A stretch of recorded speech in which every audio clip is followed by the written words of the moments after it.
Namaskar and welcome to this exciting episode of Sattology, debunking mythology. Sattology means science of truth or study of truth based on the root word sat, and opposite of that is mythology, which is based on root word myth, is science or study of fake lie imagination. Sattology builds your identity, mythology destroys your identity. Please don't use the word mythology against native histories, even if it's folklore. And Shastra, like every folklore has some truth in it, and it is based on hearing oral tradition. So once you go back to, there'll be a lot of changes and everything. Once you go back to the original version, you'll find some truth. Especially Ramayana and Mahabharat don't use the word mythology, Bhagavad Puran, Veda, Upanishad, because they contain very important life lessons for the entire humanity. Vedas are for entire humanity, not just for Hindus only, for the entire world. Because when Vedas were written, world was one culture, uh, one people, you can say. I have very, very special guests. And you all guessed it now. Rishi, Muni, Acharya was only one person I use these titles for. And also a great orator. Today I've added that one. This was missing right now. So let us welcome Shri Nilesh Nilkant Oak. Namaskar, Aditya ji. And Namaskar. greetings to you, belated greetings, I would say, on the very auspicious day, birthday, we should say, Janmashtami of Bhagwan Krishna. Thank you so much. Aapko bhi, you also, because you also celebrate with a lot of devotion and love. And one thing I noticed, there was lots of enthusiasm this time, a lot of enthusiasm. And when it comes to Krishna, Ajopi san avyatma bhutanam ishropi san, prakriti swamadhishtaya samavami atma maya. So the one who doesn't even take birth, Ajo, and so it is impossible to see his Vanshavali. But still there is a Vanshavali there, because we all want to know from which lineage he came.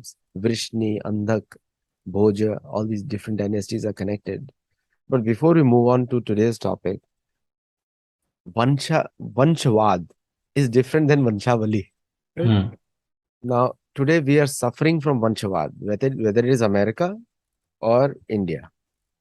And somehow the Vanshavad is destroying our culture of passing it on to the next generation. People hold on to their own positions till 90 years old, till the time they are about to die. They think they are going to be their Yudhishthir Maharaj or something else, but it holds on. So how this Vanshavad has destroyed our culture, our society? It's a global thing, whether it's India or US, same problems we are facing. Right. You have to say that, please.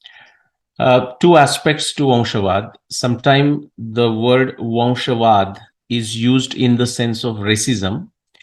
And the other one is, you can say, Vanshavad in the sense of you see this in the business, which many times you can relate to. And I'll come back why that is reasonable. But you see the Vanshavad in the administration, in the sense of Vanshavad in politics. I mean, in American context, we can talk about, say, senior Bush and a junior Bush, for example. In an Indian context, and of course, this is seen around the world, the Indian context, the whole Nehru-Gandhi dynasty, not to confuse with Mahatma Gandhi, although Mahatma Gandhi was in a way responsible, in a way meaning almost directly responsible for giving us the Nehru-Gandhi dynasty, which were ruling for a very long time. And even when right now they are not in the government, I mean, they have not formed the government, they are in the opposition, still doing activities that are extremely destructive towards the well-being of India. So that is that, and this is not only to point at, by the way, just the Nehru-Gandhi Vansha dynasty or the dynastic politics. You can go around India and see in each state, including Maharashtra, where I come from, you see that, but that is to be seen everywhere. So that's just a quick thing of it. Now, today we are going to talk about the Vanshavali, Vansha Vistar of and how that helps with the dating of the epics, but many other aspects, and how that evidence, while it's directionally useful, it can be useful as a relative chronology, how it is very immature of anyone, immature of any researcher, illogical, unscientific of any researchers to rely on the genealogy evidence, the Vanshavali evidence as the prime evidence. It can only lead to disaster. We will also talk of that. But I will also show you how the Vanshavali evidence can also lead you to the right dating, but it would not have done that just purely based on Vanshavali. So my point is, it can never be a decisive evidence, but it can be useful evidence. But before we go into that, do you want to discuss more of this dynastic politics and how that contrasts with the Vanshavali or the dynasties of Bhagwan Ram and Bhagwan Krishna? See, the Vanchavalis are very qualified people. Not no, power baton is not passed on to someone unqualified. Vena is a great Hmm. example. Vena was not given power, and then his son Prithu, who was born from his thighs, was given Hmm. the power. Hmm. But today there is no such criteria. I mean, nobody involves the Brahmin or the intelligent people, qualified, trained people to select the next heir. Is just based on my son and Hmm. my Bhatija, Chacha Bhatija Raj is going on. And it is a problem everywhere, including Bollywood, Hmm. including Hollywood, Yeah. including the politicians. And politicians usually get blamed, but the problem is there is a complete breakdown. Hmm. And so everyone is looking for securing their own interests. And that's how Vanshavad is going on. And we can see how India has been destroyed by Vanshavad, where one family wants to be claiming that they are the new godfathers of India, literally godfathers, because Italian mafia is there. And there are some other people who are actually claiming on to small things, like for example, I mentioned the word Bollywood, where the nepotism has crept into such an extent that people are not able to produce good movies. Yeah, Hmm. the so how do you think that today's society's Vanshavad is different than Vanshavali, which we talk about in the our scriptures? Okay. No, great question. So few points there. One is that now Vanshavad, we will leave it for racism. We can give another name, maybe call it Vansha Rajkaran, in that sense. And as you said correctly, that is to be seen everywhere around the world. India is not an exception. But in India, I mean, we discuss this, we feel sad about it because this dynastic dynastic politics what you can say, political dynasties, they really destroy the chances for a nation to emerge, okay, in a glorious fashion, because they're always looking at their interest, as you said. Now, what is the difference? For example, let's skip Bollywood, Hollywood, but just if you limit just for a discussion purpose to say politics, you can see this a consistent phenomenon around the world. Okay, sometimes it takes time, but other times it happens very fast, which is like within a 1 or 2 generations, is that the descendants of that dynasty actually, for whatever reason, and we'll not go into that, what may be causing it, we don't know all the factors, but they will come out to be very incompetent, okay, of a very poor intellect, of poor administrative capabilities, poor viveka. I mean, you will find this among these dynasties. That is the issue, whatever the reason it happens, and that is what causes the degradation, into the political leadership that one may be looking for. But if the folks keep on coming from these dynasties, that is a problem. In India, one of the consequences, even when this is well known, still there are people who would think themselves as intelligent and otherwise they are intelligent. But here, suddenly they will go into this stupid idea of a nota, like not able to select any one of them, and I'm so not going to vote for anyone. And that is actually also another way for a disaster, another road to disaster. I understand that, I mean, America, we are experiencing it. I mean, who do I choose between the two, for any position? I mean, many times the selection is such that I don't like both of them. as a responsible citizen, we still need to do, I mean, go for the second best alternative, which is to say, between the two, who do I think is slightly better, even if slightly, and I still must use my right, but also my privilege, but also my responsibility to vote for one of the two. I mean, these are just my thoughts. Now, quickly, the last point. What are the differences between these nepotism, into the dynastic politics that you see, but as you said, in other areas like Hollywood, Bollywood, and all different areas. Just before that, the government, if in the business, I said that's okay, because remember, the business, whether it's agriculture, whether it's industrial, whether it is like a skill, then I think it's okay. And not only okay, I think it's sort of understood, because that actually benefits. As long as a incompetent person is not hired, doesn't matter what it is, then incompetent descendant is not put at the top of the top of the organization.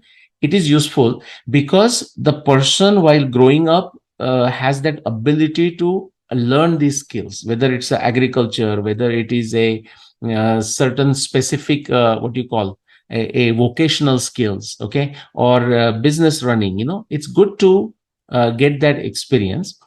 So therefore it's okay, because it goes, if you look at the varnashram system, now this is a jati, that has nothing to do with the varna, actually nothing to do with the ashram, and nothing to do with the caste.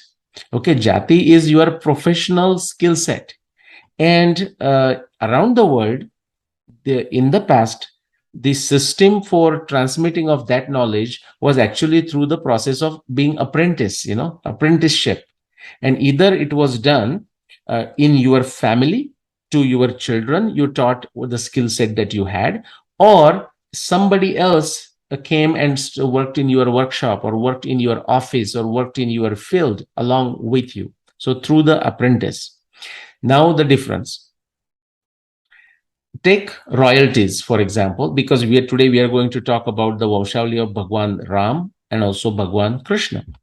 And just like Agastya Rishi, I mean, he was doing out of the ashrama, or the varna, Brahman, Kshatriya, Vaishya, Shudra, he was carrying out the, just from the name we would know Rishi Agastya, sage Agastya, we'll say, oh yeah, he's a Brahmana.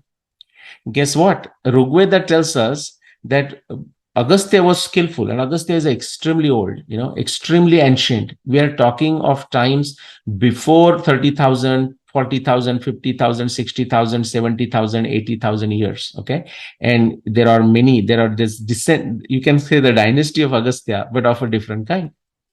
Rigveda tells us that Agastya skillfully practiced the Brahmana as a Varna dharma, like as a Brahmana, but also as a Vaishya. Khananam. So he was doing the growth of knowledge, okay, creation of a Shastra, all of that he was doing, but also was doing the agriculture and commerce related activities. That way, he participated, he upheld two Varnas. That's what Rigveda tells us. And if you come to Krishna, you will find, and today we will not go into that, but maybe we can do another episode, how Krishna actually represented in his own actions all the four Varnas in his philosophy, but also his actions, Brahman, Kshatriya, Vaishya, Shudra. And therefore, when you see Bhagavad Gita being spoken, you can see Bhagavad Gita also talks about Chatur Varnam Maya Srishtam Guna Karma Vibhagasha, but it also has that wisdom to go above that. And Bhagavad Gita does it in a beautiful fashion. But last point I have not answered. What's the difference between the modern dynasties, very personally driven, very narrow-minded vision, just me, and mine, and they cannot see beyond that, versus the Vanshavali that we are referring to of Bhagwan Ram or Bhagwan Krishna? It's not like they did not have the defects that we see or the challenges that we see occurring in their Vanshavali. They did happen. In fact, just take one example and we'll get into our main subject. Much before Bhagwan Ram, so that is to say, long time before 14,000 years ago, which because 14,000 years is the timing of Ramayana or Bhagwan Ram. Sagara, King Sagara, again, very famous king. There were many Sagara, by the way, so not to confuse with the names, but just say one king in the Ikshvaku dynasty, long time before Bhagwan Ram. And his son, actually, because of the behavior, his name was given appropriately. This son didn't come out to be a good person. Okay, he used to torture the citizens of his Janapada. To the extent the name given to him was a Samanj. Samanjas is like the person who is respectful, who has a good sense of strategy, good sense of everything, sensible, you can say. Samanjas. Again, look up the English word and etymology. Samanjas, sensible. Now somebody listening will look at this and says, Nilesh, what are you talking? Or Nilesh, that's not how the word evolves. I think they need to spend a lot more time to see how the words evolve. But back to this. So Asamanj, his name was Asamanj. And Ramayana, Valmiki Ramayana narrates this story, captures this narration, captures this itihasa for us, itihasa before Bhagwan Ram. The Praja, Prajatantra, Ganatantra, Prajatantra, we call it Ganatantra, Republic and whatnot. The Prajatantra, the Praja went to the king and said, you know what, your son, he is not behaving properly. And Praja gave king the choice. He says, either he goes or we go. And what is impressive to hear in this case is that the king ostracized his son, Asamanj, okay, from the kingdom. He said, if you cannot change your behavior, you got to leave. You got to leave the Janapada. You got to leave the kingdom. And he honored the wishes of the Praja because Praja was conveying this not out of any shadripu, kama, krodha, lobha, moda, moha, matsara. It was doing it for the right reasons. So that is the huge difference. I just gave you as one example. That's a huge difference. And one last thing. How did they accomplish this? So what happens? What do you do if one of the individual or some key individual in your succession comes out to be incompetent, okay, illogical, of a lesser intellect, okay, unfit to follow the duties of your varna? What do you do? And precisely for that reason, again, just like I said, they will pass on their skills through apprenticeship to their children, but they can also get somebody from outside. Well, that was actually the tradition into both the Rajarshi tradition, like Bhagwan Ram, Bhagwan Krishna, but also the Rishi tradition. So Brahmarshi tradition and also Rajashri tradition, which is to say the disciplic succession that happened in two ways. One way was the genetic succession, which is like, somebody's son or a daughter carried away that tradition, carried forward that tradition, not away, carried forward that tradition. The second option was a disciplic succession. So a shishya of a guru, whether one's a child or not, was still considered guru's name. So a shishya who is not connected by genetic succession, only a disciplic succession, but a shishya of a Vasishta could and actually would and actually did become a Vasishta. And same thing with, of course, the natural genetic succession. So this system was there to actually weed out the weeds. That's the word, weed out, and sow the seeds and keep the Vanshavali very vibrant, very useful, very conducive, and very pure. Back to you, Aditya. See, one of the major faults that I see in today's Vanshava, everyone wants to follow. Okay, Krishna also did that, Ram also did that, and they were kings because they were actually the qualification of all the four brothers. Bhagwan Ram was most qualified, Hmm. and after Krishna left, we all know that the Vajra was given Indraprasth and Janmajaya was given Hastinapur. So Yeah. the two separate divisions were made. So there were divisions made so that people can continue without fighting. The rules Yes. were set up. Rules were set up so that there is Y- no difference of opinion or differences in anything. But nowadays, it's totally different. The purpose Mm. was so that there is more peace and harmony in the society. Today, Vanshwad means that when I own it, then I'm going to destroy somebody else too. Yeah. So the purpose has totally changed. And we are seeing the third world politics in the US now, Yes. where the Yes. Vanshavad is creeping over, where some people say that the DC is Washington DC has totally families running it. People say Yeah. that. You and I Yeah. don't know, but people say that. Correct. So the complete Kalyugization. Good one. Yeah, that began, I may add, to 2nd November 5561 BCE, but go on. Kalyugization is now getting towards the peak now, and gradually the moral values are decreasing, and people, Bhagavatam says, Ramayana says, Mahabharat says, people will run away into the forest Mhm. because the Raja will become the Dasyu. Yeah. Uh, so go ahead, You raise, and then we'll yeah, begin. you raise the important point that you said, before, like they divided the kingdom. If it was a kingdom, they divided the business. Take Bhagwan Ram, just after Bhagwan Ram. So Dashrath has 4 sons, right? We know that. Each one of them had 2 sons each. Okay. Yes. And so at the end of, say, Bhagwan Rama's time, you can say there were totally 8 kingdoms. Okay, and we have those very beautiful descriptions. And Bharat went all the way to Pushkalavati and established kingdoms there. Now the problem that you said right now the happens is because not only this is the 16th chapter Asuri Vritti, not only they want what they have or what their parents had, but they want others, right? So they are Others. overlapping into each other. That's right. Not that different in the business world that you see in America or around the world. What happens is, say, like, say, take Target, for example. So before it was meant for something, Walmart, it was meant for something, and some grocery store. Now what happens? The grocery stores also keep the clothing for sale, and a trade also Target also keeps food for sale, and Walmart also started like a fresh food, now that's long time ago. So everyone is trying to encroach into other person's territory, here we say in the Territory. business language.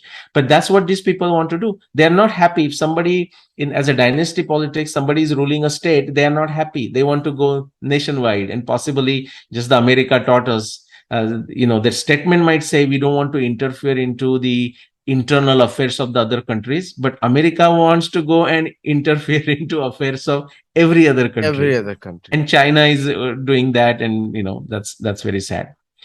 We'll begin now. We'll Okay, start it. excellent. So let's get into today's subject, very related to that. So it's not like we are changing the gears and changing the mood of our conversation. So we are going to look at two big Vanshavali related to Krishna and Ram. Okay. And as I discuss this, I'm going to refer to some of the needless claims, the chaos and the confusion, and how very selectively, very opportunistically, people pull something out of the hat like the magician does. The discussion that I do on these needless claims and chaos and illogical claims and unscientific attitudes, illogical inferences, many times our audience says, Nilesh, why don't you just tell us what is right? Well, that is correct. And that's what I do all the time. The part of being what is right is like if I have to explain someone how to do the agriculture with, say, certain crop, the part of that agriculture is about sowing the seeds of that crop, but the part of that effective agriculture is removing the weeds. Okay, these are not two independent things, these are very well connected things. And the idea is, because if I just tell you without even referring to some of the very illogical, unscientific, stupid ways many researchers are doing the research, then I am not being fair to the audience. Okay, they need to know that, because otherwise what happens, and actually that happens even now, people in the comments or people in some other places, just ask, okay, and so the so and so has done something, Nileshji, what are your thoughts about it? I mean, that is a very dumb question. And that just shows how much intellect has gone down. If I am saying something and if I'm saying this is the correct answer, please question me on it if you think there is a problem with my arguments. And I'm going to show you the scientific method and say how we can question anything. That is Sanatana tradition. But there is no point just somebody referring to something and say, what do I think about it? Well, if it's not what I am asserting, then that is naturally wrong. Okay. And it is really a duty of the person who is interested and who has who has developed that samshay, that suddenly the person has two or more claims for the same truth, the truth claims, multiple truth claims for the same reality, potential reality. It is that person's duty to do the tapasya, do the abhyas, look at the all the claims, multiple claims, two claims, if the person has two claims, and decide for himself or herself which one is the right claim, which one is a better claim, which is the better approximation to the truth. That is a Sanatana tradition. Sanatana tradition is not a lazy tradition. Sanatana tradition is not an unintelligent tradition where you just blindly believe, blindly grasp, blindly accept something said to you by a person above. This is not to be confused with the Shraddha. Because if you don't have a Shraddha, if some person doesn't have a Shraddha, let's say, into what say Aditya ji and I discuss, then they may not listen to it. They should listen to wherever they have a Shraddha. Because don't think just because the word Shraddha, somebody says, I have a lot of Shraddha. Yeah, you may have a lot of Shraddha and it can be of a very bad kind, because Shraddha is also Sattva, Raja, Tama. Trivida bhavati Shraddha Dainansa Swabhavaja Satviki Rajasi Chaiva Tamasi Chetitam Shunu. That's what Krishna is telling Arjun. Okay, there are three kinds. So that is the context, because you may say Shraddha, somebody may be a researcher, but the person might be doing in a very tamasi fashion. That is where I need to discuss the needless claims, the chaos and the confusion and so on. In a way, this is an effort to educate the seekers in what way they can look at any claim, they can look at any piece of information and not be easily fooled by something. Okay, there is always a possibility of it, but not so carelessly, not so that easily. And that's why I discuss the needless claims, chaos, confusion, interpolations, and I mean, you use the word nepotism. The nepotism also comes into the research. Okay, just people, therefore they will just follow, I'm following the work of this person and I'm not taking it further. They will pretend that they're taking it further. We'll talk about this. So Krishna and Rama's Vanshavali, quick frame of reference. The time axis from zero, today is us, 21st century. Zero is 2000 years ago, going back 5000 BC, 10,000 BC, and so on. And because we are discussing the Vanshavali as in a genealogy, as in the Vansha, who was a son of a who was a daughter of a who adopted somebody, just like that genetic or a disciplic succession that will happen. Same thing in the case of Bhagwan Rama, his dynasty, Ikshvaku Vansha, and also Yadu Vansha. And Adityaji used many other words which are all relevant, Vrishni, okay, and there are many Vanshas, and so we'll see some of the connections and how they are related. So we are going to talk about Rama's Vanshavali and we are going to talk about Krishna's Vanshavali. Therefore, just this picture is a good reference point to begin. Mahabharat war more than 7,500 years ago, 5561 BCE. Ram Ravan Yuddha, that is the time of Ramayan, more than 14,000 years ago, 12,209 BC. How do we figure this out? Whether a Mahabharat war in 5561 BC or Ramayan Rama Ravan Yuddha in 12,209 BC, or Bhagwan Rama's birth year, 12,240 BC, or Bhagwan Krishna's birth year, 5633 BC. How did we figure this out? By using the evidence of all these kinds. Astronomy, oceanography, geology, seismology, genetics, hydrology, climatology, paleobotany, archaeology, paleontology, agriculture, domestication, understanding these language, the linguistic evidence, okay, the chronology evidence, relative chronology, absolute chronology, all the other text outside these epics, Mahabharat, Ramayana, of course, if we are talking about this, the travel records, the hydronymy, all the language aspects of it, all the modern sciences, they are giving us more information through physical anthropology, through genetics. And part of it is, you can say, I will highlight something, say genealogy of kings, but also the sages. You can relate that to chronology in some fashion, but we'll stick with the word genealogy for today. Okay. So genealogy evidence. Now, genealogy evidence comes to us in many different forms. Sometimes they give the list of the kings and who ruled after which king and so on and so forth. That's it. They just give you the list. It's very important we understand this. Another time, they will give the list of the kings and also give how many years a individual king ruled. Okay, that information may be there too. It's none of these pieces of information is ever complete. You get this in bits and pieces. Okay, it's keep that in mind. There is another kind of information. We are going to look at 2-3 different types of information, how the genealogy evidence comes to us. So I just mentioned a couple. The third information you will get is this. For example, in this case, the evidence that we get in the Puranas, and Purana also has a king's name listed, but the specific evidence I'm sharing, in this case, the list of king's names is not given. All that is said in say that the time between Parikshit and Mahapadmananda was so and so. Okay, it sometime may not directly say which Parikshit they are referring to, but in some Puranas they will say, okay, the Parikshit of the Kuru dynasty, and some context of a Parikshit, Janmejaya, or Abhimanyu. In that case, the Parikshit is to be understood as the Parikshit of a Mahabharat times. Why do I mention this? Because you are going to see these names repeat multiple times, guys, multiple times. The names like Bhimasen, names like Parikshit, names like Janmejaya, names like Dhritarashtra, names like Kuru, names like Ajamid, okay, names like Bharat. These names repeat multiple times. So it is important for people who are interested in the Sanatana civilization and trying to earn world civilization, because Sanatana is a world civilization. As Aditya said, once you go beyond 4,000 years, guys, there is nothing else but Sanatana around the world. Okay. So it's important to know that just because you hear the name, don't just jump and say it is that person. Okay. It's not that easy. But the third type of evidence that occurs in our ancient Indian narratives is like this. No specific names of the kings are given.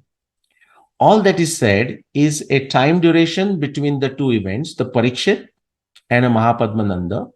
One Puran says, oh, that time duration was 1050 years.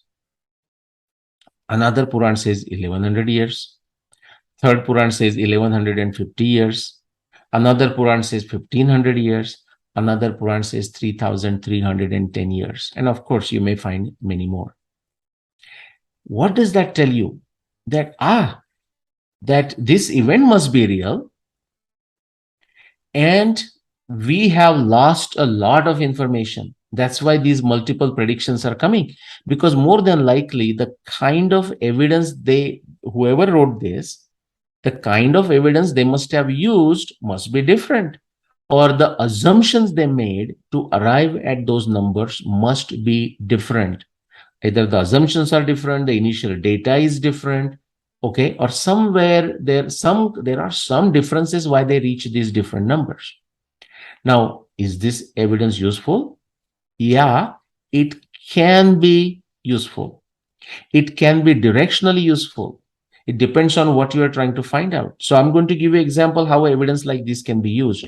But let no researcher of a Mahabharat, Ramayana, ancient history, ancient world history, okay, take you on a foolish ride.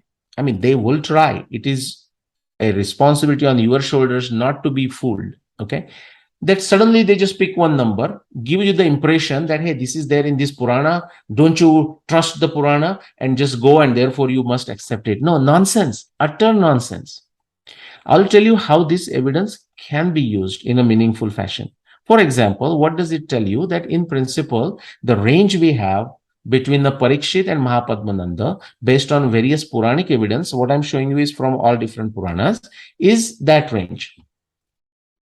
Now, if we want to estimate the time of Mahabharat and therefore the timing of Krishna and therefore time of Yudhishthir and all that, we still need additional piece of information in this case, namely the timing of Mahapadmananda. Now, again, interesting thing. The Western Indologists gave a 300 BC. Why? Because, for them, the whole universe, forget the earth, forget the sun, the whole universe began in 4004 BC.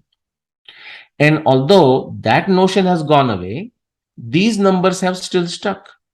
And even the folks why I should say even, the folks in our Indian academia, and of course, the Western Indology is a gung-ho on just sticking to this 200, 300 BC nonsense for the beginning of a literature in India. But the very lazy Indians, in academia, every time they give a lecture, they will just say, if it's a time of a Panini, if it's a time of a Sushruta, 400 BC, 300 BC, 500 BC, 600 BC, 800 BC max. And then if I have a chance and if I'm into those lectures, I ask them, okay, and politely, and I mean it, I say, okay, excuse me, you mentioned 400 BC. What is the evidence based on which this date was derived? And, there are very sincere, genuine, very brilliant, erudite people. And they will say, yeah, actually, we just follow these Western Indology numbers, but they are not correct and research needs to be done.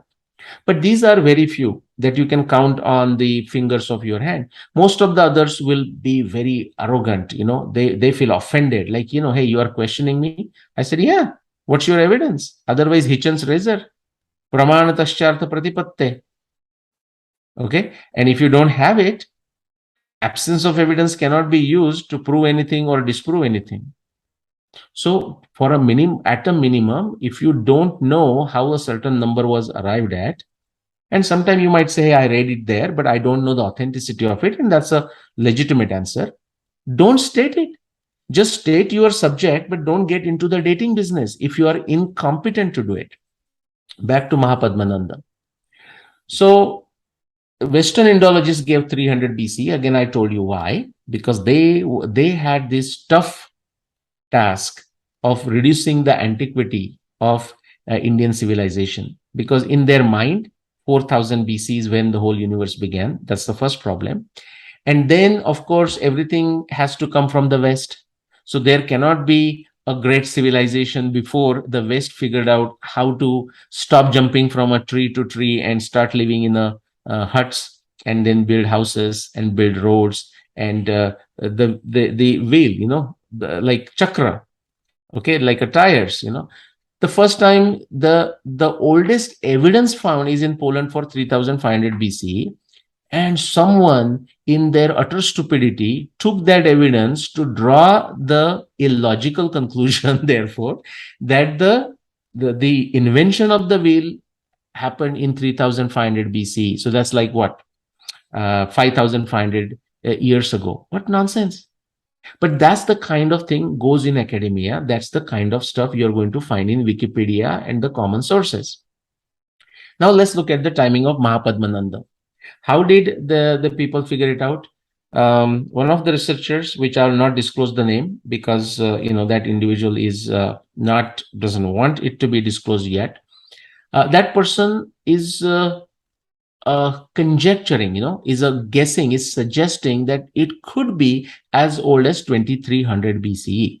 Okay, but there are many folks who claim, who state that the time of Mahapadmananda is between 300 BC and 2300 BC. And I'm not saying anything wrong with it. The problem is, if you ask them, how did you arrive at that conclusion? They will just say, read my book. Now, that's not a wrong answer either, because that's another point I want to say. If somebody has written a book, okay, and has covered the topic, like I have written 3 books, Aditya ji has written some 8+ books, and Aditya ji, my apologies if I say the number wrong. If the subject matter is covered there, it is a perfect answer. It is the most appropriate answer for a author to say, please go read that book for this question. and not give the answer and refuse to give the answer. It's important. Otherwise, what is the point of writing a book? But then I have done that when some other researcher says, go read my book that will explain to you how Mahapadmananda was in 1600 BC or 1800 BC or 1300 BC, 1200 BC, 800 BC, different authors claiming different things. And I have read those books and I couldn't make a head or tail out of this. I couldn't see what evidence they were talking. I could not understand how they arrived at their conclusion. Now, this could be limitation of my intellect. I'm willing to accept that. In which case, it's limitation of my intellect. I am not going to accept it because I did not understand it. I made a genuine effort, but I'm not going to accept it. And that's perfectly fine. I'm perfectly okay people not accepting my claims because they did not understand it. Actually, I insist that unless they truly understand, they should not accept my claim. The only other route is with a Shraddha. If they have a Shraddha, they can accept it. And somebody asked them, like, why do you accept 5561 BC as the year of Mahabharat war? Or why do you accept 12,209 BC as the year of Ram Ravan Yuddha? They can say, well, actually, I'm not competent enough to analyze the evidence given by Nilesh, but I have accepted it at a Shraddha. That is also a legitimate answer, good answer. But my desire is that you actually understand it and therefore accept it. And if you don't understand it and you don't have a Shraddha, do not accept it. Move on with your life. Okay. That will not offend me anyways. In fact, it will please me. Okay. I will say all the best to you. Keep on going. Charayaveti, Charayaveti. Keep on walking, preferably away from me. Charayaveti. So there is a range that is given for Mahapadmananda that ranges from 300 BC to 2300 BC. If we use these two different sets of data, we can draw a conclusion. Remember that we don't know how accurate this data is, either at the top or either at the bottom. But assuming this is to be true, and that's what we have to do in science, we have to make that assumption. Assuming this is to be true, which can be always questioned, Mahabharat war happened sometime before 1350 BCE and after 5610 BCE. That's the kind of conclusion you'll be able to draw. But if the two claims, the Samshaya, claim of say one person like myself, like 5561 BC, which falls in this interval, and of some other individual which falls somewhere else, you would not, this evidence is useless. This evidence will not allow you to decide between the two which one is a better claim. So my point is, now if somebody says 500 BC, you say, yeah, based on this evidence, that cannot be the year of Mahabharat war. Somebody says 8000 BC, you say, based on this evidence, I don't think that can be the year of the Mahabharat war. That's all you can say. Okay, with a certain level of certainty, which also means certain level of uncertainty. Okay, now this is our doubt clearing machine. So anytime you're using the evidence, you should ask, like, why are you doing this? What is the problem you're trying to solve? And I ask this to many researchers. Majority of the epic researchers will begin the study on their epic for non-dating type of issues, but also dating type of evidence. Majority, not all. Where they will start with outside the epic. So they want to determine the timing of Ramayana, but they are going to start outside Valmiki Ramayana.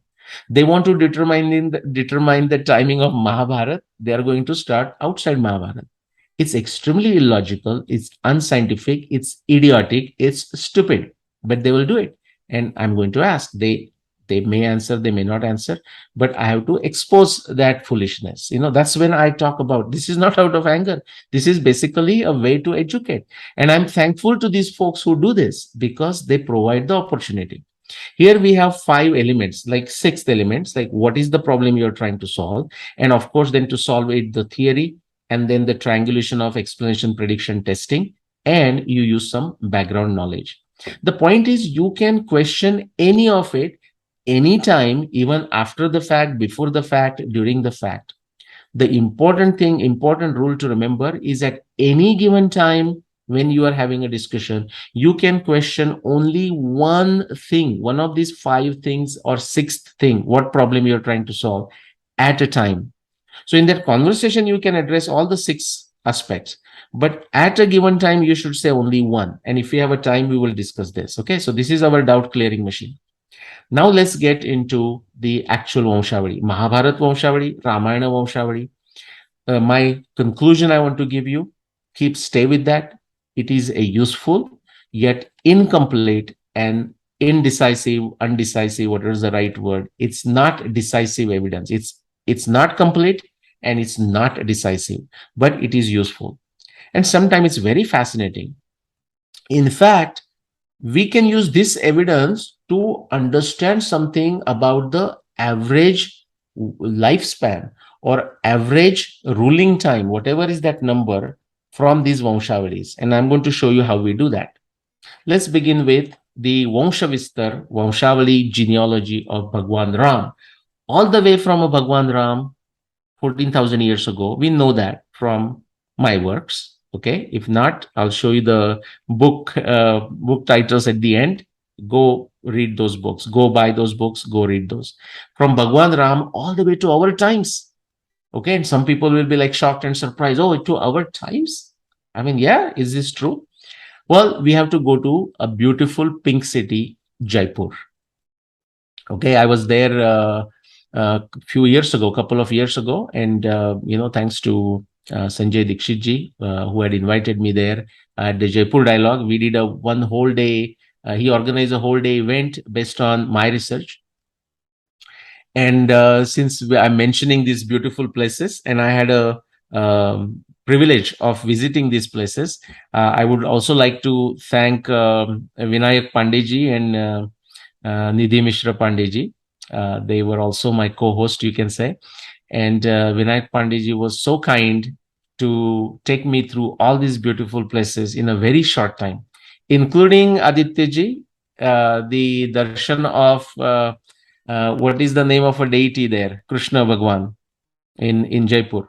So including a visit to the temple, okay, to the mandir there, and darshan, arti darshan after arti, right in the front line, with no wait, So sometime there is a privileges that come from the right connections. So we are in the Jaipur now. Why we are in the Jaipur?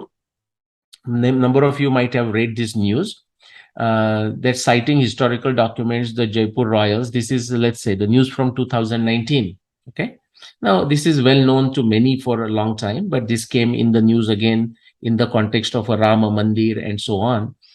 That the members of Jaipur royal families said that, actually they have a documented genealogy, document Vanshavistar, document Vanshavali, that they belonging to the Vansha of a Bhagwan Ram, and thus Ikshwaku Vansha, from Bhagwan Rama's times to their times.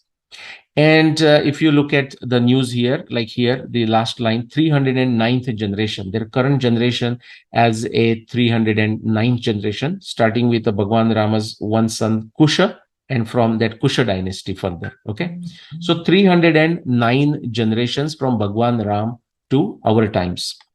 Okay, now quickly look at Bhagwan Krishna to our times. Now, there are many places you can find this just for a demonstration. And, guys, remember, it takes efforts. If you are interested, don't suggest me to go to some another kingdom and find the list. You go find the list. You can send it to me if you have a substantial information. Otherwise, please do not waste my time, okay, with a half-baked information. But why even send it to me? You actually analyze it and you do the research, you do the analysis, and actually contact Aditya ji. He would be happy to have you and give you a platform to share. Okay, so let's look at the Bhagwan Krishnas to our times. Again, the Vanshavali, Vanshavistar. For that, we are not going to go that far from Jaipur. We are going to go to Jaisalmer. Okay, again, I have not had a opportunity to go to Jaisalmer.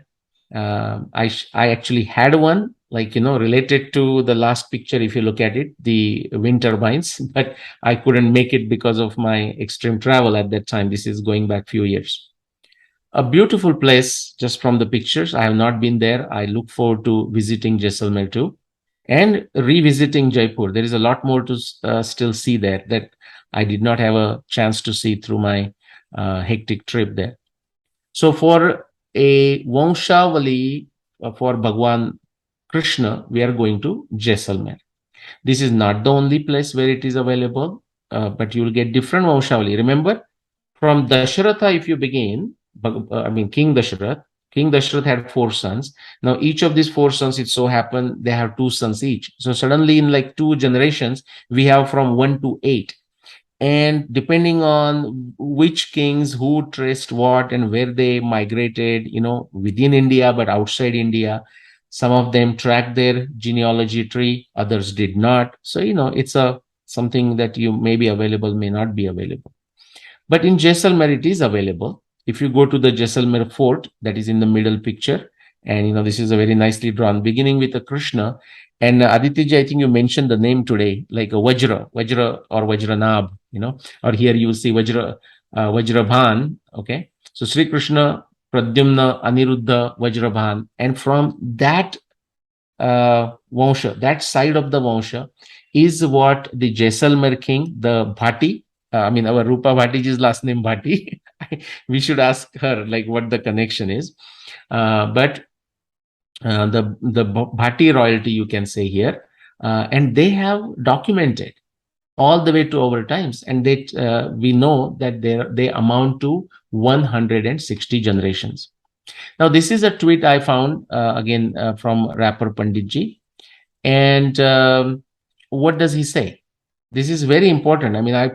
I quoted the whole tweet here because to tell you how this genealogy data can be useful, but how people misunderstand it.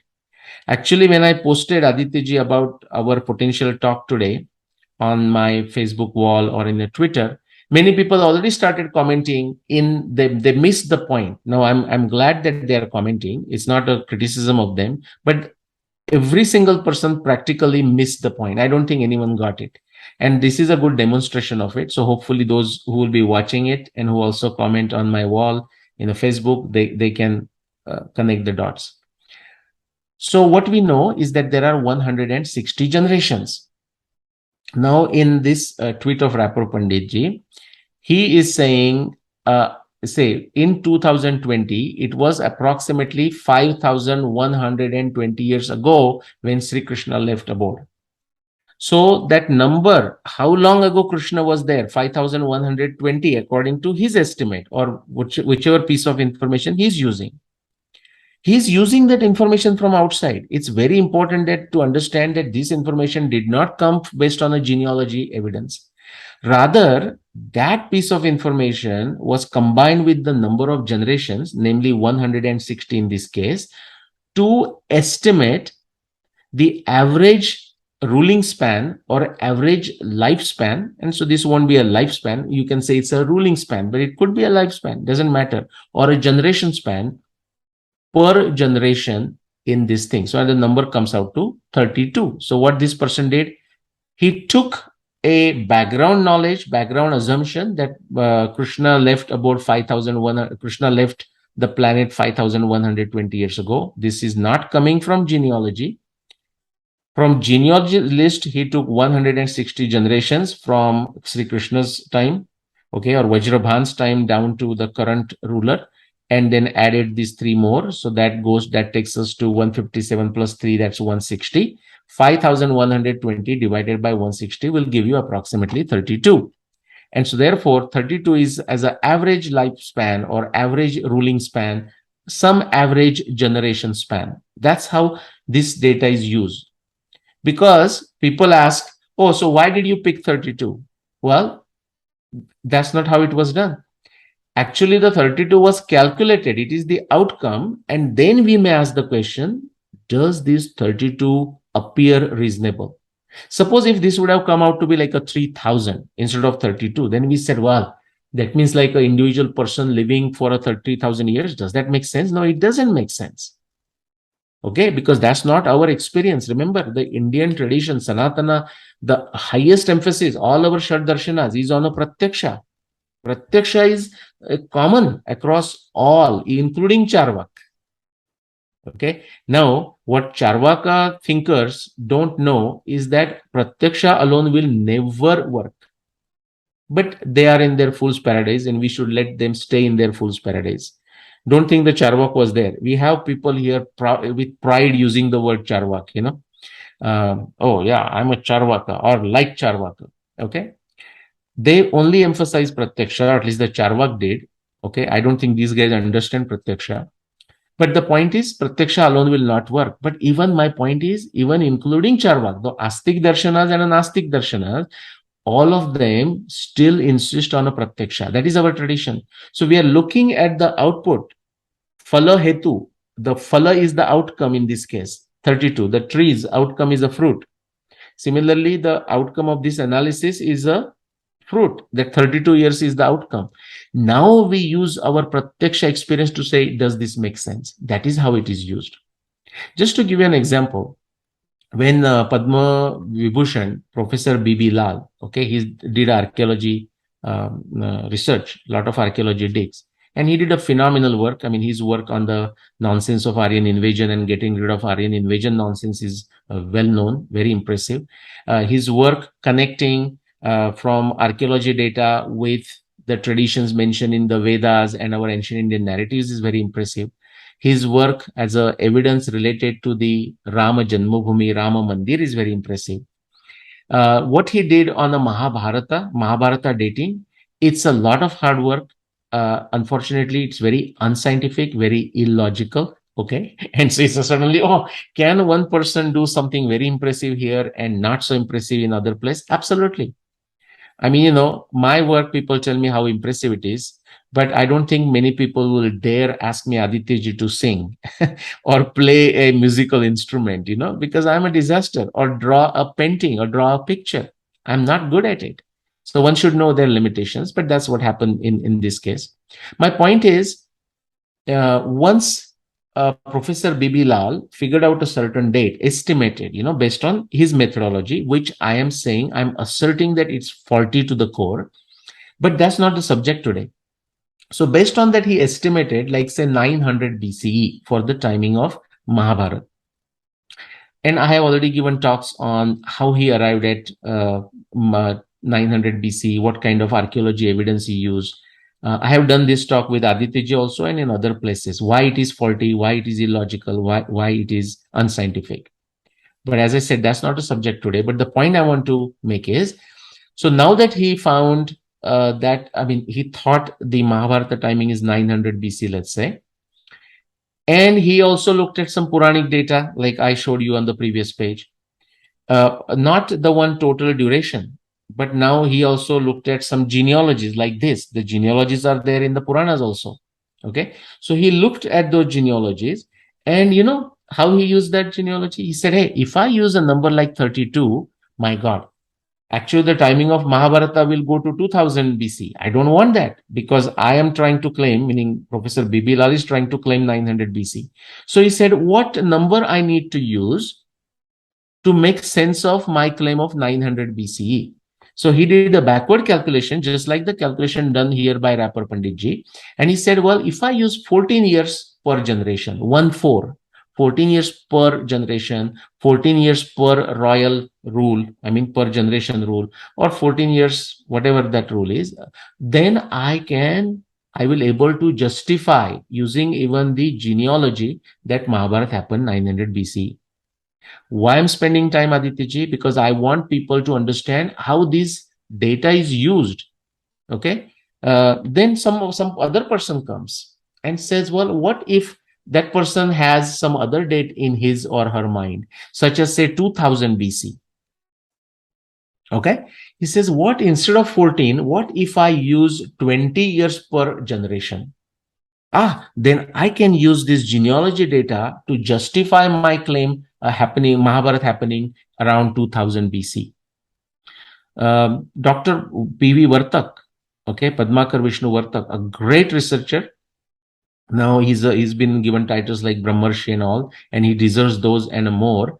I would be delighted to see Maharashtra government, but the Indian government, now that he's no longer there. So, there is no he never asked for it. He didn't care. But truly, people looking at his work and recognizing his work through the governmental channels that are available, such as these Padma Awards or whatever. So, Dr. P.V. Vartak, do you know what he did? He just did not pull the number out of a random number out of the hat, like many other researchers have done that I just discussed here. He actually, and I'm not saying that is a perfect approach either, that is still a relative approach, but much better than what I just discussed so far. What he did is he looked at the Vanshavali of many kings, many different dynasties. Okay. Andhra dynasty, there are many, Kalchuri dynasty, on and on. Like the two dynasties I'm sharing here, the Jaipur dynasty and then the Jaisalmer dynasty. He did a research of that, especially trying to find when he has the duration for each king and so on. Based on that, he calculated the average. And do you know what he found? Actually, none of the cases, the average was anywhere less than 35. That's what Dr. Padmakar Vishnu Vartak, P.V. Vartak ji found out. That the lowest number was a 35. And let me mention, even in those dynasties, he included the Mughal dynasties or many of the Islamic rulers. For them, the histories are well known that how a new person become a king by killing the first previous guy. This just happens so many times. I mean, it's laughable or it becomes humorous. So they were not ruling for a very long time. Even then, like say the Mughal dynasty or the Khilji and Tughlaq and even those dynasties, even when you consider still the lifespan or the average generation span, average royal span, like what they call pradhan, comes out to be the principal or predominant names that are mentioned based on whatever data is available, it doesn't go less than 35. It's very important to remember this. Okay. Then you will be able to make a sense to it. Now, I don't have any points to prove because I don't need a genealogy evidence. And as I said, it is always going to be incomplete. It is always going to be indecisive, but it can be very useful. It's as a sanity check. And the sanity checks work so brilliant.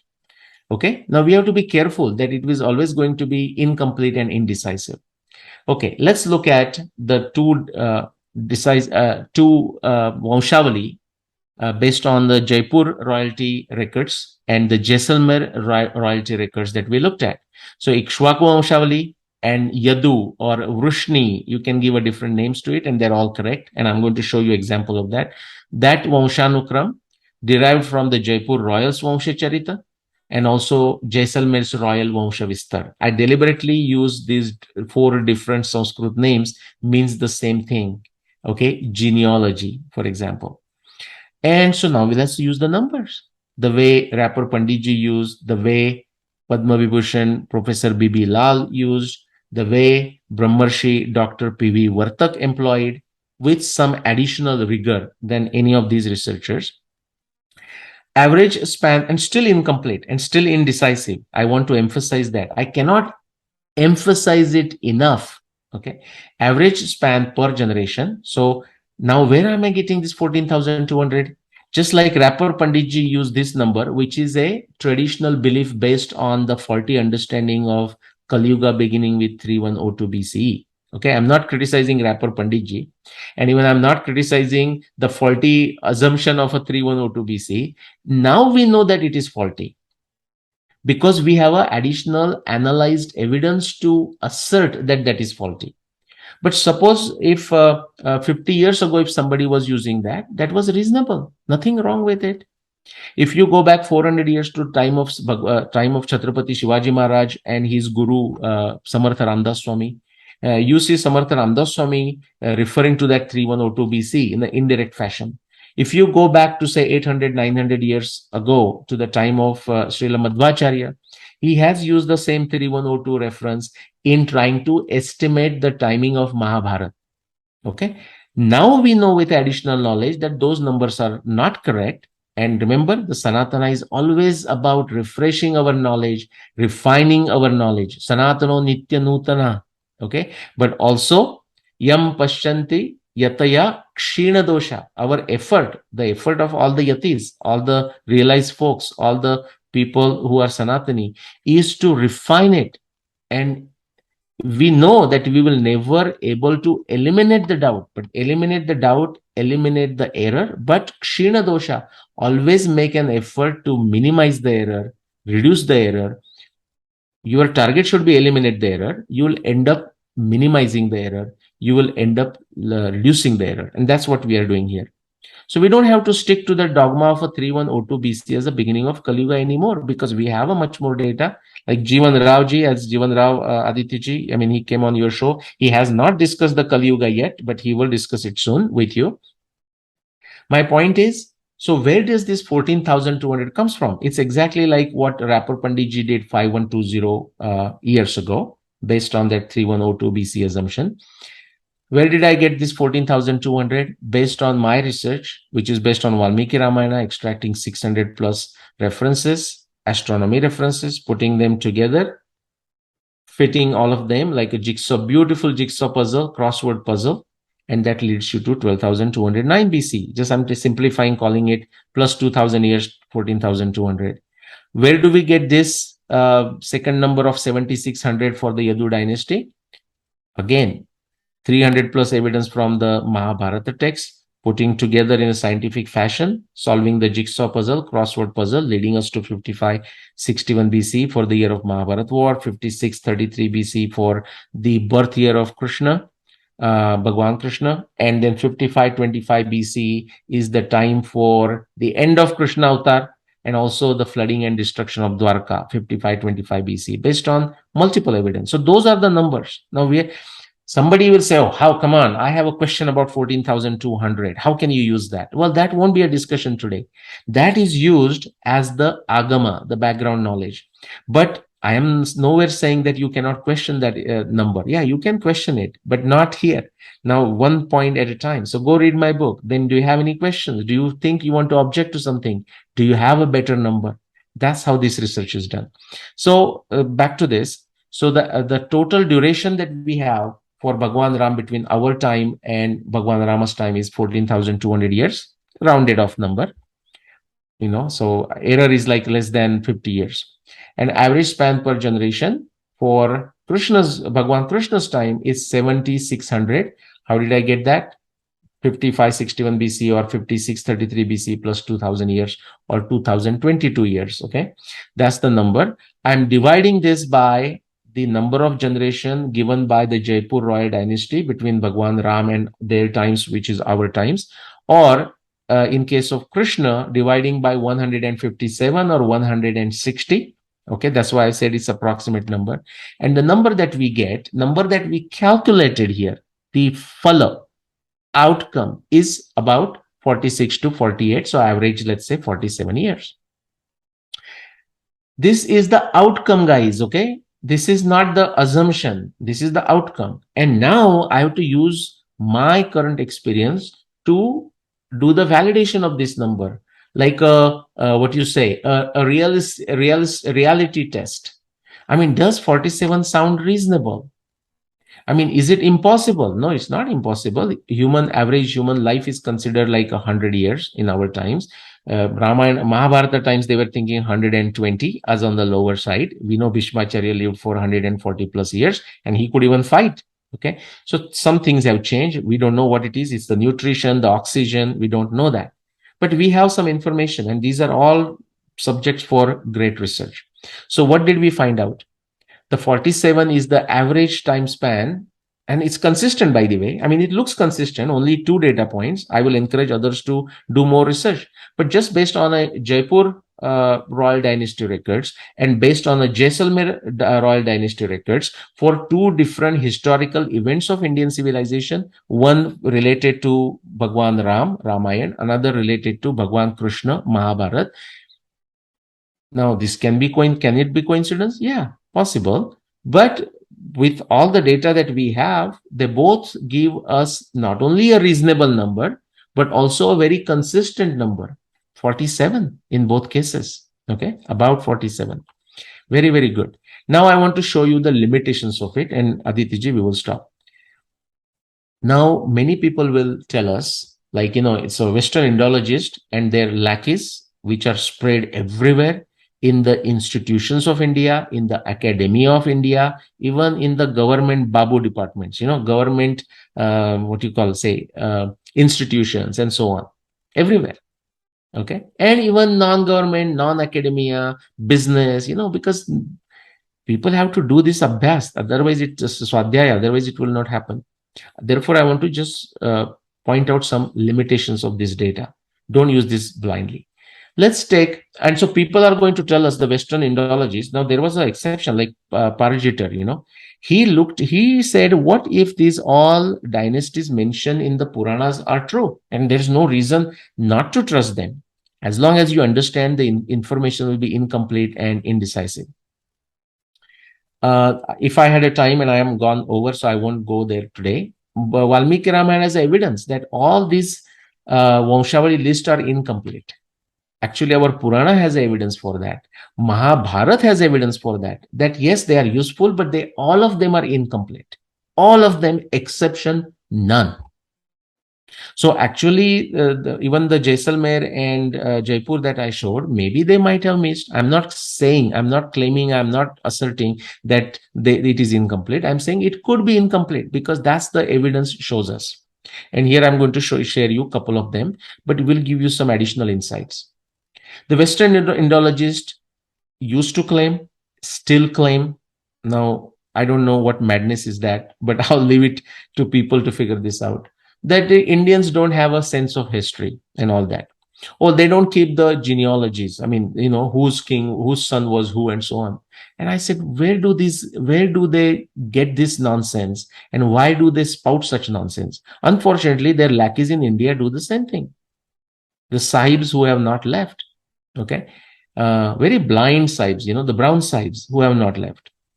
Just example, Puru Mandhata to Drupad and Draupadi. If you go back, when in the Puranas, when these genealogy lists come, when possible, just see how much emphasis on retaining the knowledge, retaining this kind of information, even this kind of information. Because we have so-called Indic researchers who will say, oh, there is no history, history doesn't matter, it is only the message that counts. We are not interested in the history aspect of it. What nonsense is that? If it wasn't important, the great sages like Maitreya, great sages like Shukra Goswami, Vasudev, Valmiki, they would not have bothered to retain and go through hard efforts to retain this genealogy list. Just to give you an example, they even mention like a connection between a Puru dynasty or a Kuru dynasty. Puru became a Kuru dynasty, and I'll show you why or when. And their connection with the Ikshwaku dynasty and who married who. When that information is available, they went through that extra pain, a very nitty-gritty and irrelevant sounding detail to document it in our Puranas. So Puranas are useful. They're just not decisive and they're just always incomplete. Keep that in mind. And I'm emphasizing this because immediately somebody does some multiple calculation and says, Nilesh, this doesn't match with yours. Okay, if it matches, then you should start wondering, if you've done the right calculation because the data is incomplete. Okay, let's look at this data. I'll not give you the sources. You can, now, by the way, guys, this is on Wikipedia. Okay, use Wikipedia. Just do not donate to it for a right reason. Okay, I have discussed this before. I'll not discuss it here. Let's begin with the Puru. Now, is the Puru the first person? No, there are many people before. We are not going to go there. This is the Puru dynasty or the Kuru dynasty, eventually turned to Kuru dynasty.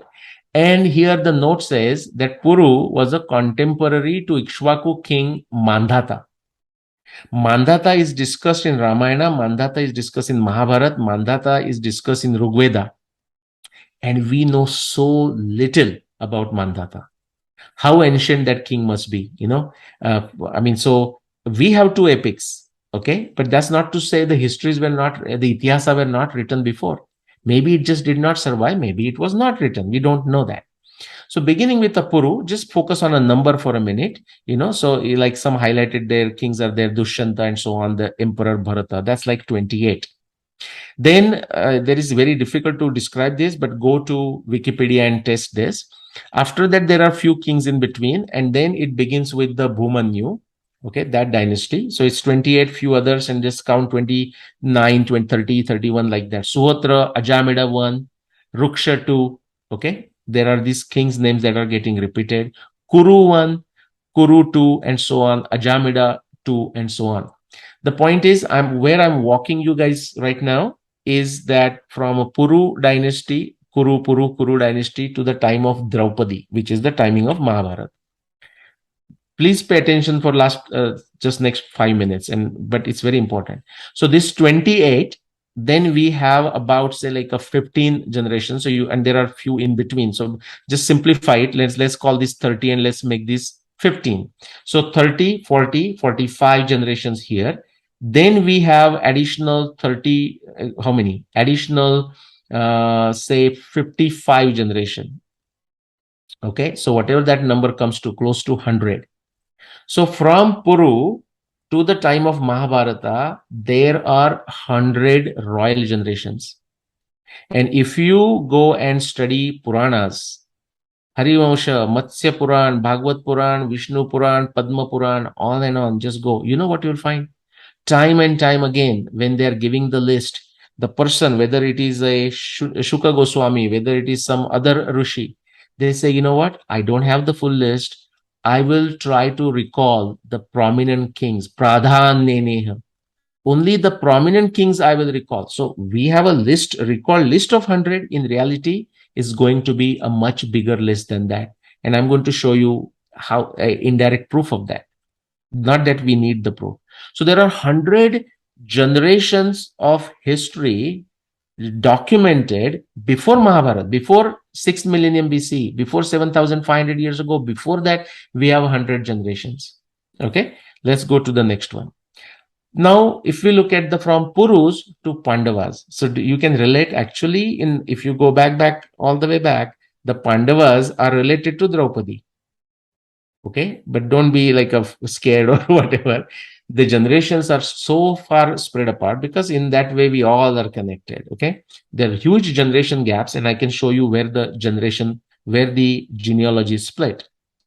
One important point: from Puru to the Draupadi, we had 100 plus generations. The next one I'm going to show you, from Puru to Pandavas, which is exactly the same time as Draupadi, 67 generations, royal generations. What does that tell you? The lists are incomplete. I'm going to tell you something more, but let me just, so I start with the Puru, go all the way here. The second column is also same. Like remember the previous time we went from Ajamida 2, and then it went to the Drupada dynasty. In this case, you go further to the second son Kuru here, and from Kuru to, we are going to Vidurata, Janu, Suratha, and all the way coming down to the timing of the Pandavas here, number 22. Okay. Something else, I don't know if I can make that point, but say the 5600 like BCE is the timing of Mahabharat. Now, if you want to find out the timing of a Puru, and remember, we came up with a number 47 as an average royal span from the Jaisalmer records and Jaipur records. Let's simplify, call it 50. And if I use that number 50 and multiply the number of generations before Pandavas all the way to the Puru, which is the same time as Mandhata, which is long time before Ramayana. If I multiply this, I only get 3,250 years. If I add that to 5600 BC, I get only 8,850 BC. Only 8,850 BCE as the timing of Puru. I know that cannot be correct. Why? Because if Puru is a contemporary of Mandhata, he has to be long time before Ramayana. We already know with substantial evidence that Ramayana is a 14,000 years ago. I'm just using this example to give a demonstration that these lists, in spite of their detailed nature, in spite of how long they are not complete. And of course, we don't know the exact duration. Even when we find some consistent information here, like Dr. P.V. Vartak found minimum of 35 years, you don't have to go below 35. The Jaisalmer and Jaipur list gives us a number of 47. I can truncate it, and I mean not truncate it. I can round it up to say 50 years, but that is also not sufficient. So now what do we do? Do we increase the number and say, oh, how about 75? Which is what many researchers have done. And as a thought experiment, not a bad idea, but as a good research, it's a disastrous idea. And therefore, a lot of disaster has been created and many books have been written.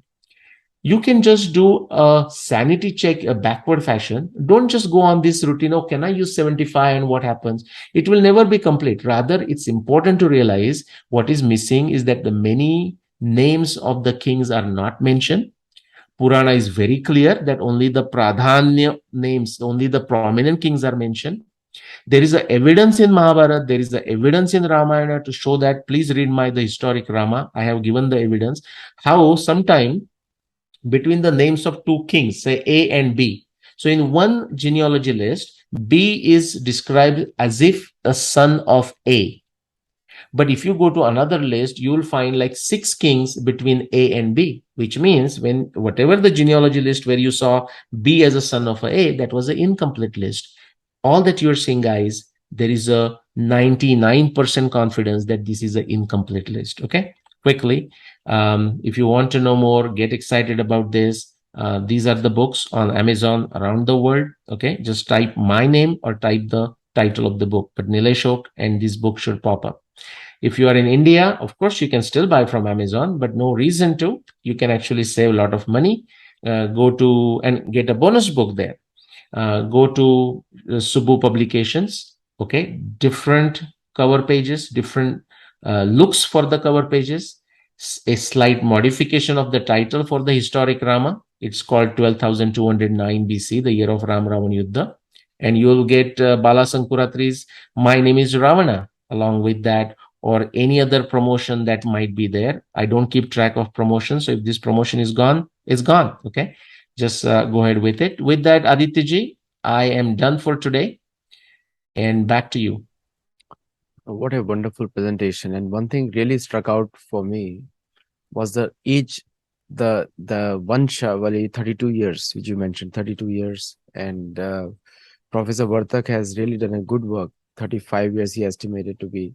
And it really boils down to the same age, because now if you calculate everybody, one thing, just a pointer, when Bhagavad Puran or anyone talks about Vansha, the descendant, or European chronology their history is just 300 years old, nothing much more than that. Before that, I don't know whether they knew mathematics also. But if you look at the Indian chronology, sometimes the Puranas only mention those kings who are worthy to be mentioned. Correct. To be featured in Bhagavad Puran or Mahabharat means you were something. Yeah. Many of them were skipped also. Absolutely. Because, the purpose is different. The purpose is to instill good values. What is the use of history if it doesn't tell you any good thing?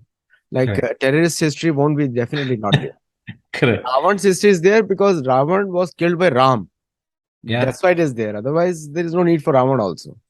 So that is one thing. So you are absolutely right, because when people say the complete chronology is not there, because chronology has to have some message for the society. Yeah. Yeah. And also in the Smriti tradition, they were trying to see civilizations. The word is used, cycle of civilization. So civilizations go through up and down, like apad dharma. We talk about the apad situation, right? In that time, your priority is not to note down the names of the kings and exactly what happened. I mean, you may be in a fighting times, tough times, survival, natural calamities and whatnot. So some information gets lost. Okay. But people try to keep as much as possible. And that's why that is one. The second reason you said is pradhanya. Only why would mention some ordinary kings who has not done something, just came on, ruled something, and did something, nothing. That's one. And with the ravages of time, information is lost. So you mentioned 35. Dr. Vartak has done a great work. But the takeaway is not that 35 is the right number. In fact, the takeaway is that based on a very exhaustive research, Dr. P.V. Vartak showed that any number below 35 does not make sense. It cannot be justified, number one. But even he did not say 35 is correct. Actually, he has performed calculations using various numbers. Okay, like 50 and 60, and even he has given a justification for that. But a big takeaway is that the genealogies, Vanshavalis in a Indian Itihasa are actually mentioned. They are very exhaustive, very rich. They will not be complete. It's unreasonable to expect them to be complete and expect them to be decisive in conducting the research, but they are useful, and hopefully I showed a demonstration today. One of the things, like just an example, so if somebody, say 400 years down the line, writes a history, they're going to ignore the first 60 years of India's history, independence, 47 years, There you go. because they will say India's independence started in 2014. Correct. And they'll just mention Narendra Modi as one of the most popular prime ministers, and they'll just say, oh, Jawaharlal Nehru to Manmohan Singh was a useless period of Indian history. Yeah. And they'll just brush it off, Correct. And just in the tradition of the pradhanya, like only Pradhan. prominent, they might mention Indira Gandhi and 1971, the Correct. Bangladesh formation, and they may mention Narasimha Rao's good work and some financial reforms. Although the credit is wrongly given to Manmohan Singh ji, Correct. but yeah, they might mention those and say, well, okay, you want to know India's history? Let's begin with Narendra Modi ji. That's right. That's right. Where the Indian history. I mean, if somebody is writing Puran again today, Smriti is writing, they'll Right. say Dharma made a comeback with Narendra Modi. And before that, the history was filled with conquerors. They'll brush aside the entire 1,000 years Yeah. because it is no longer relevant. Correct. And also, they might even say that Afghanistan, I mean, Britain is already in the wrong books of most of the historians now, all over the world. Now, I'm not even talking India, I'm talking Africa, which is Right. rising up in a big way. Yeah. So, people have to understand that the Purana and Mahabharat, you don't go there for chronology. I mean, you go there, it is important for you, but actually to learn good values. Yeah. And then move on, which is both are equally important. See, we have to stop competing with the Western chronology because their history is only started in the 16th, 14th century, 12th century. And before that, they also were not knowing what was their own dharma also. Clueless about the itihasa history. I mean, itihasa still they don't understand. They don't understand the word itihasa, but also clueless about their calendar. Okay, and that's where actually the reforms came. In fact, the itihasa, like this is how it happened. A huge difference, especially the humanity is fortunate to have the epics like Ramayana, Mahabharat, because the individuals who documented the events of Ramayana and Mahabharat, they were contemporary to those times. Okay. That is not the case for Western history. Even when the Herodotus is writing the history of the world, he is just going here and there, and actually kudos to him because he collected all that information, but he's just going by hearsay. That's right. And the PhDs in history here will think of that as a history and will show their inability to comprehend Ramayana and Mahabharata. This is the irony of our times where people just try to justify not from Ramayana Mahabharata, but from the Western authors. Yes. Anyway, thank you so much, Nilesh ji, as usual. Wonderful. And I learned a lot on this session. And for viewers, if you see it and do share it widely, and I think there's a Nilesh Oak playlist on the Sattology show. You can get all the videos over there. Thank you so much. Namaste. Namaskar.